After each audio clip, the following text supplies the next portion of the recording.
Hello everyone. Today we will discuss electrophoresis. So what is electrophoresis? The term electrophoresis describes the migration of a charged particle under the influence of an electric field. Many important biological molecules such as amino acids, peptides, proteins, nucleic acids, nucleotide possesses ionizable group and therefore at any given pH exist in solution as electrically charged species either as cations or anions. Under the influence of an electric field, these charged particles will migrate either to cathode or to the anode, depending upon the nature of their net charge.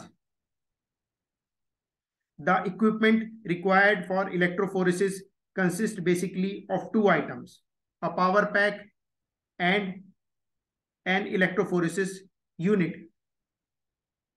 As you can see here, a diagram of a electrophoresis unit. This is power pack and this is electrophoresis assembly. Electrophoresis units are available for running either vertical or horizontal gel systems. Definition and principle. Electrophoresis is a laboratory technique used to separate DNA, RNA, or protein molecules based on their size and electric charge. An electric current is used to move the molecules through a gel or other matrix. Pores in the gel or matrix work like a sieve, allowing smaller molecules to move faster than the larger molecules. To determine the size of the molecule in a sample, standard of known sizes are separated on the same gel, then compared to the sample. The separation effect on the ionic particle result from differences in the velocity v, which is the product of the particle's mobility m and the field strength E. In a simple formula, we can say V is equal to ME. So here mobility, what is particle's mobility? The mobility M of an ionic particle is determined by the particle size, shape and charge and the temperature during the separation and is constant under defined electrophoretic condition. Electrophoretic conditions are characterized by electrical parameter, current, voltage, power, and factors such as ionic strength, pH value, viscosity, pore size, etc., which describe the medium in which the particles are moving. So, next, commonly used buffers. Biological buffers are an essential part of electrophoresis techniques. They are usually added to solution in order to make the pH stable while a current is carried through the sample.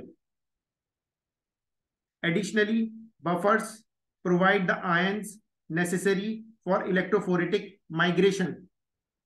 The ideal buffer for electrophoresis depends on the isoelectric point of the sample being analyzed. For example, there are some examples of buffers and their pH values. Tris acetate EDTA buffer, TAE, above 8, TBE, around 8, TE, around 8, MOPS buffer, 7.0 to 7.4, ACES buffer. This is used in capillary and gel electrophoresis both. pH of ACES buffer is 6.1 to 7.5. Phosphate buffer 7, CAPS buffer 9.7 to 11.1, and tris phosphate EDTA buffer TPE. pH is 8. Now, supporting medium. The supporting medium provides the matrix in which separation takes place. So it may be a paper in paper electrophoresis or a gel in gel electrophoresis, which is in contact with buffer for separation. Various types of support medium are used in electrophoresis. For example, starch, agarose, cellulose, polyacrylamide gel, and many more. The primary function of the support medium is to limit the dispersion that results from connective disturbance.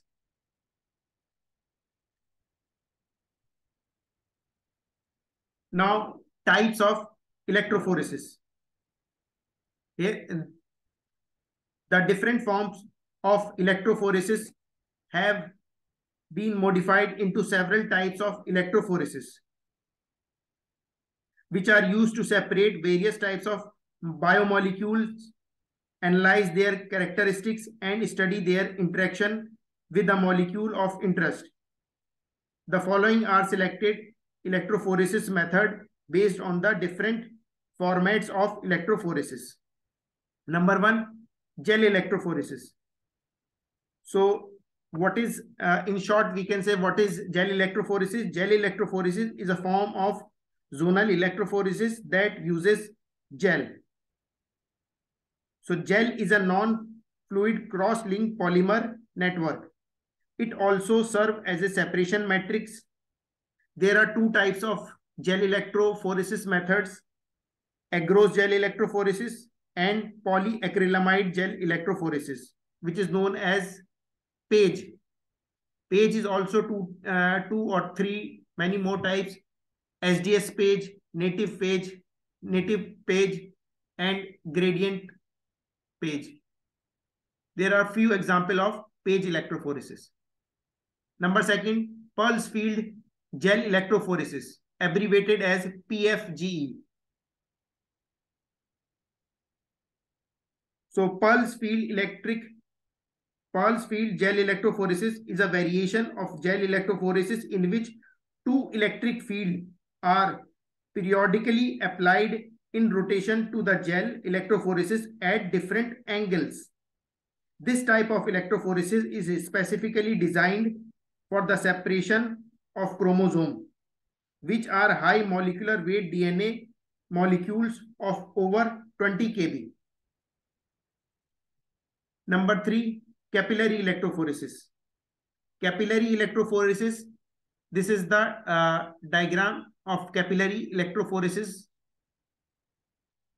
Capillary electrophoresis, also known as high performance capillary electrophoresis, HPCE.